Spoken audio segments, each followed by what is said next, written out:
If you're watching this at 7:30, you've got about a half an hour. Hurry up.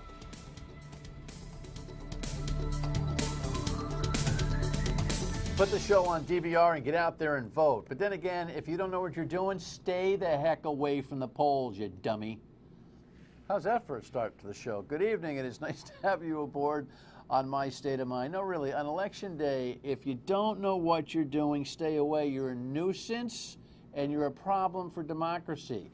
If you've done a little bit of homework, good luck. Have at it.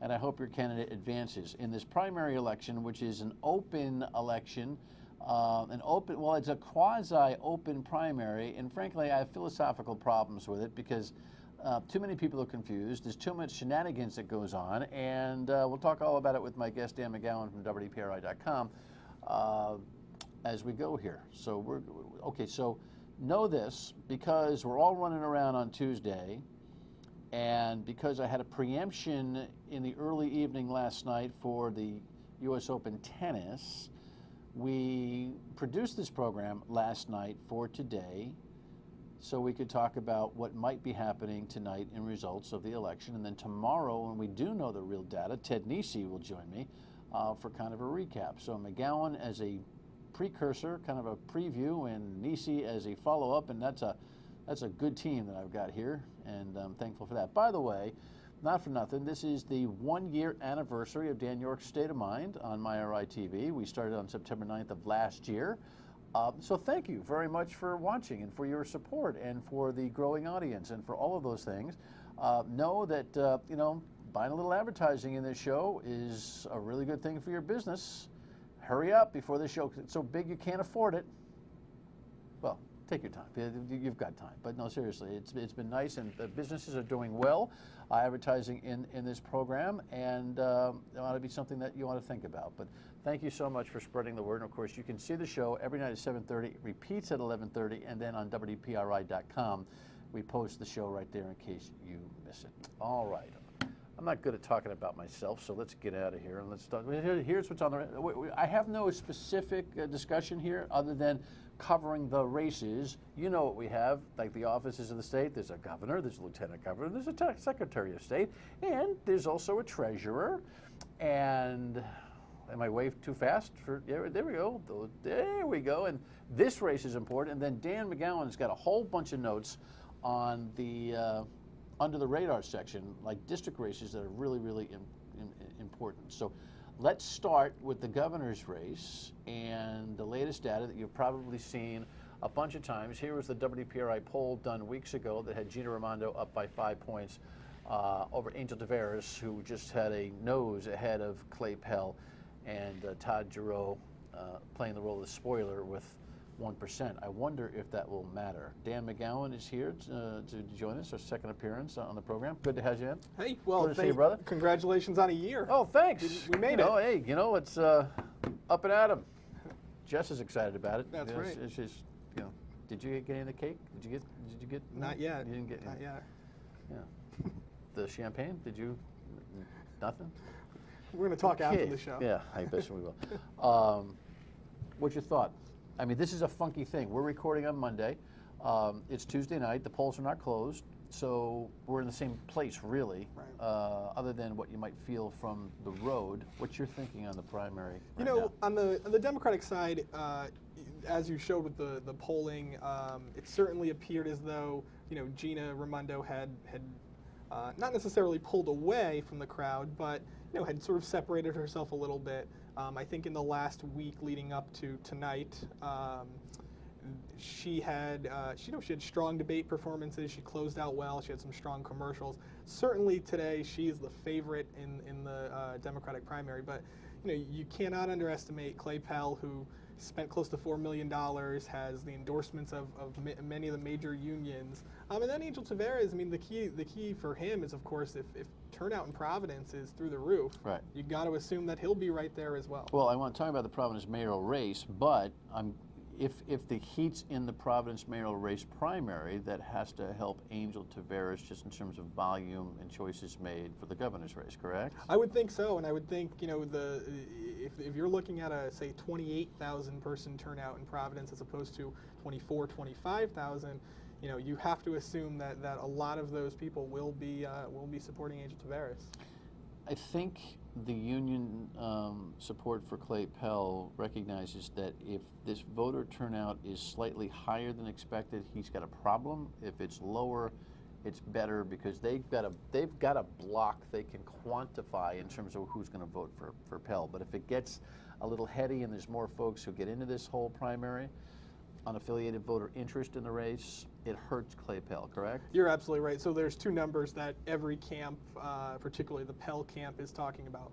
They say if it's 120,000 people that turn out in this primary, they think they've got a real shot to win. If it's 140,000 people that turn out in the primary, they think Gina Raimondo would have successfully brought in independents and would likely go on to win the primary. There hasn't been much discussion directly to unaffiliated voters. Please come my way. If the visual, how about this visual? So you're going down to the dunk for a big event, and the parking vendors all have their flags saying, come on in here, park in here. The open primary is much like that, unaffiliated voters have a choice. I can vote in the Block Fung race, or I can vote in the Taveras Pell Raimondo race et al. You can't mix them, and a lot of people don't get that. I don't know. But there's a shopping for that unaffiliated voter in both primaries, correct? I would agree. I think there is sort of that, there's that appeal of the Democratic primary, right? It's something that you talk about probably more than you talk about the Republican primary. Certainly I think coverage-wise, I think you've seen a lot more coverage and a lot more money spent in the Democratic primary. And so we sort of assume that that more independents will likely want to vote in the Democratic primary, but that's the big question on the Republican side. Is turnout going to be hardcore Republicans and very few independents, or is Ken Block likely to be able to bring in some independents, which would probably, I would assume, would help him? And do the constituents know that they got to make a choice left or right? I don't know if Republican-leaning voters are any smarter. Do you think they are? I'll let you be the opinion. Yeah, opinion guy. Yeah, or more informed or paying more attention. I'm not trying to be facetious with this. I'm just trying to think. Maybe a little more loyal, potentially. Okay, right. So whereas Block's had internal numbers, they say they've had him up in this race, it's hard to quantify who's going to come to the party on that particular night. Right. So if fewer unaffiliated voters are showing up for Ken Block today, Alan Fung has a better chance, especially in Cranston, where he's popular as a mayor, and in Warwick, where there's a Republican primary, where Stacia Petrie is running against Abedisian, and that may have some impact because I think Cranston and Warwick have somewhat of a symbiotic political relationship, right? Well, you have to, you're exactly right. If you talk to Joe Fleming, our political analyst, he says for the Republican primary, all bets are off. Don't trust the internal polling. It's just tough to tell. But just look at Warwick and Cranston, and you'll see. It'll be one of those. As Ohio goes, so goes the nation. It'll be as Cranston and Warwick go, probably so goes the Republican gubernatorial primary. It's interesting. The dynamic, really, I think the general public is only catching up to interest, and maybe even, right? We've been following this like crazy. Right, and for a year now. And inside the malaise, it's very intriguing. I can't say I'm inspired by the election, but I'm certainly interested because you really don't know what's going to happen on either side right now. Right. Well, what's interesting is with the lack of public polling, we pulled the governor's race, we pulled the treasurer's race a little bit, and in the statewide races, but you haven't seen very much polling elsewhere.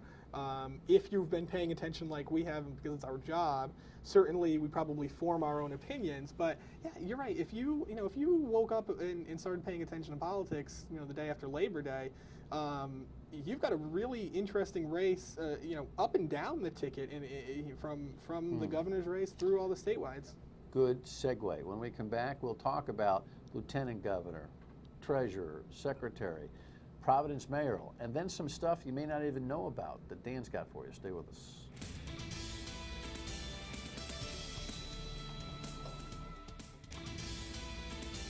Alrighty, welcome back in. Dan McGowan, WPRI.com is my esteemed guest here. He's got some great information on some what we call under-the-radar races coming up in our next segment, so you stay tuned. And then a very funny Your State of Mind, I think, at the end of the broadcast today.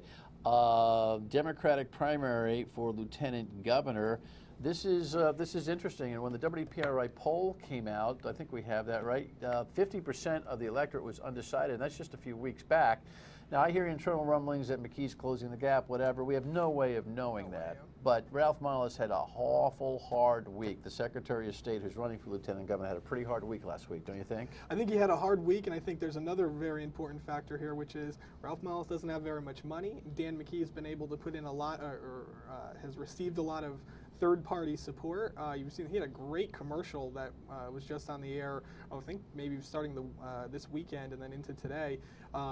I would not be shocked if he has started to close the gap, and the question is, has he been able to close it completely? This guy Frank Ferry, what's he doing in the race?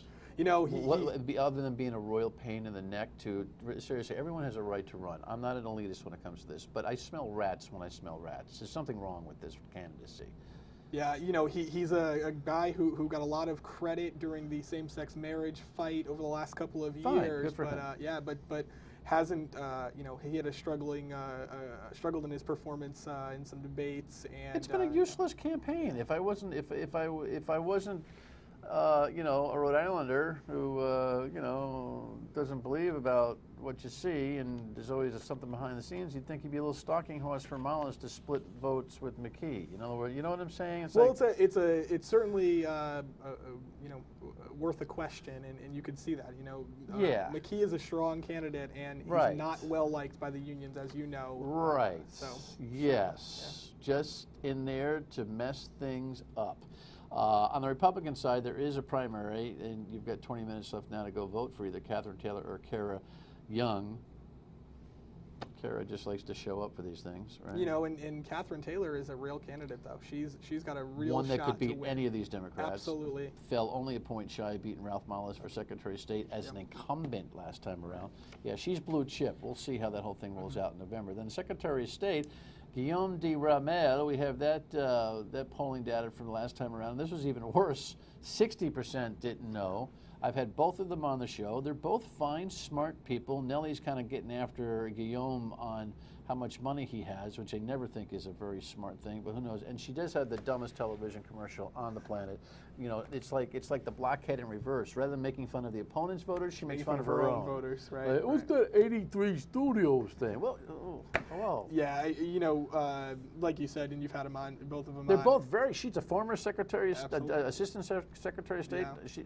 They're both very viable. They're talented people. Sure. What's happened with one of the impressive things that if you've paid attention to this race or to politics over the last year, is Guillaume de Ramel has really done a strong job of building a very broad base of support. So he's got unions, he's got business leaders, and then of course the most important thing, he's got a lot of money.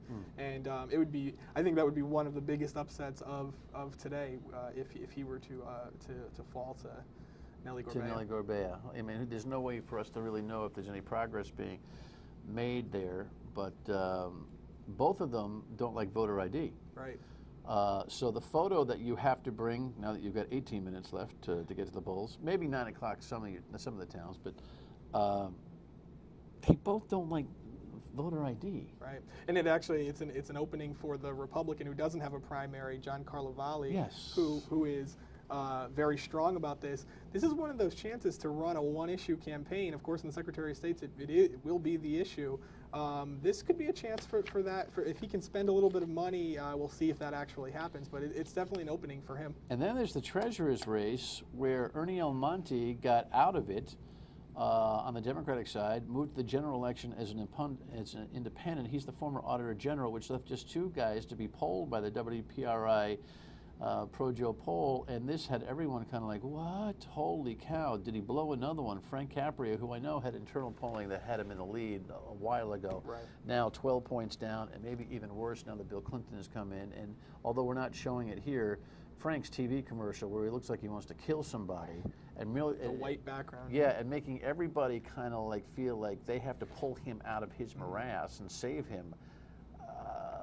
Boy, oh boy. Yeah, Seth Magaziner has probably run one of the strongest campaigns of any candidate of the statewide offices.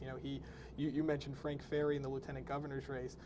Same sort of base of support, and Seth Magaziner has really sort of risen, and it helps to have lots of money. It helps to have, obviously, Bill Clinton come to town, and then, of course, it helps to have Frank Caprio, watch his brother really get jammed up towards the end of this election. Yeah, I'd be surprised if Caprio pulls that out the other way. When we come back, the mayor's race in Providence, a couple of notes on that, and then some undercard races. Really interesting information. Stay with us.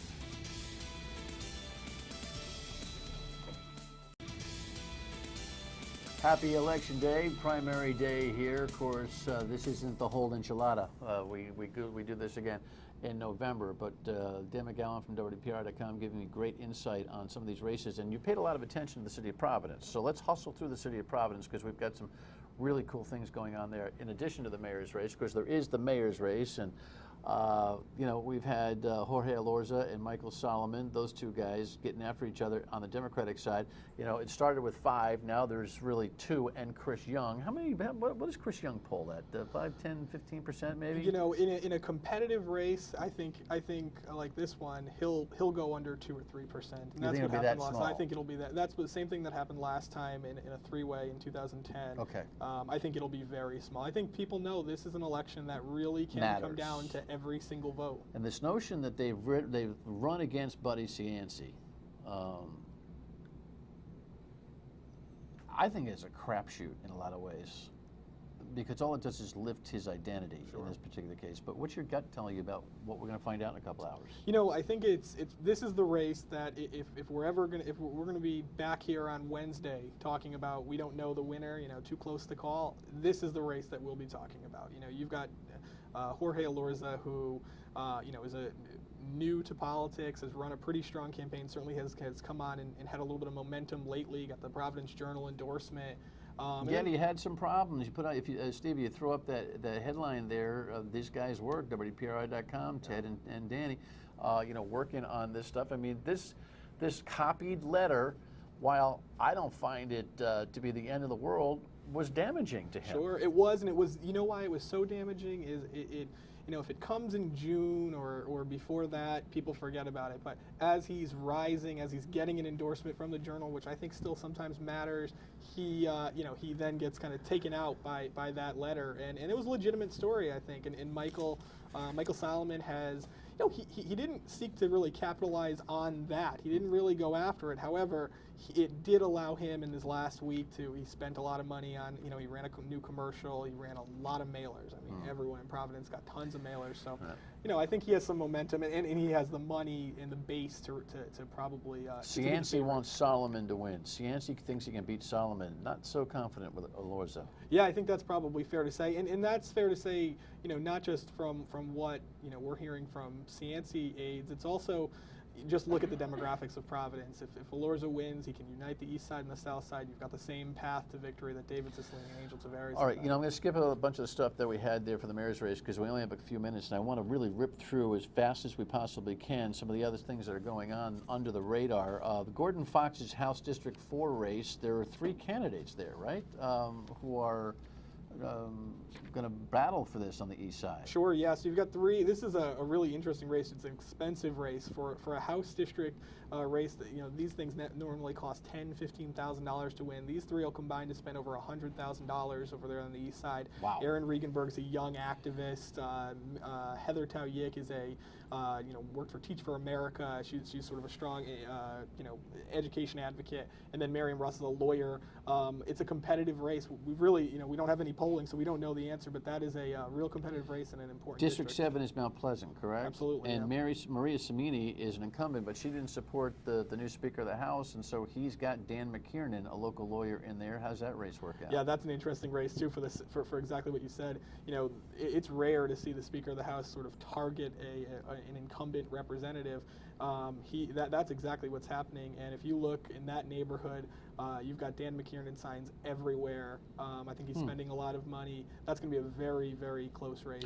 What's going on with this Senate District 3 race where Chris Wall, a former broadcaster, is being supported nationally by a realtor group? Yeah, it's fascinating. He's running against a first-term incumbent, Gail Golden.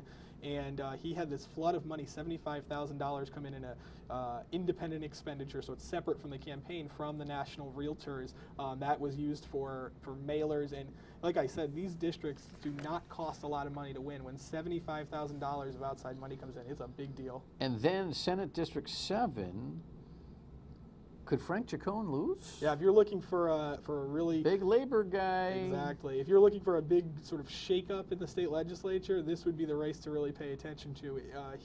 This is another North Providence seat, and it's changed a lot. It's a majority-minority district now, and he's running against Doris De Los Santos, works for the Providence School Department.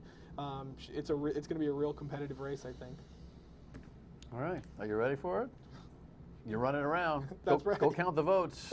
Tuesday night, Dan McGowan, WPRI.com. Thanks, man. Really appreciate it. Thank you. Your State of Mind. It's a funny one. We come back. Stay with us. Of course, you can tell us what you think about what we've said anytime on Your State of Mind. Here's how you get in touch with us. 228-1886 is the number. Email us at stateofmind@myritv.com or post on Facebook or Twitter, of course. Don't forget the E, Dan York Show. Here's some viewer feedback. I like Buddy Cianci. I love him. I want a sign in front of my house for Buddy Cianci. Could you have Dan York call me? And I'm voting for Buddy Cianci. Well, you want me to call? I saw his van yesterday, Bernadette. Maybe you can ask him to drive his Jeep. But Danny's still hanging out here. He's part of the team right here. I took this picture down at the Seafood Festival down at Indian Point Park last night. Ask him to drive by. You can see his new car. Hey, could you handle that? Could you get to Bernadette and tell her how she could vote for Buddy Cianci? Can you do that? Because what is this show? Bernadette, you can do it on your own, mate. We'll see you tomorrow night with all the results on Ted Nesi. I'll see you on the radio at noon. We'll talk about it. Bye.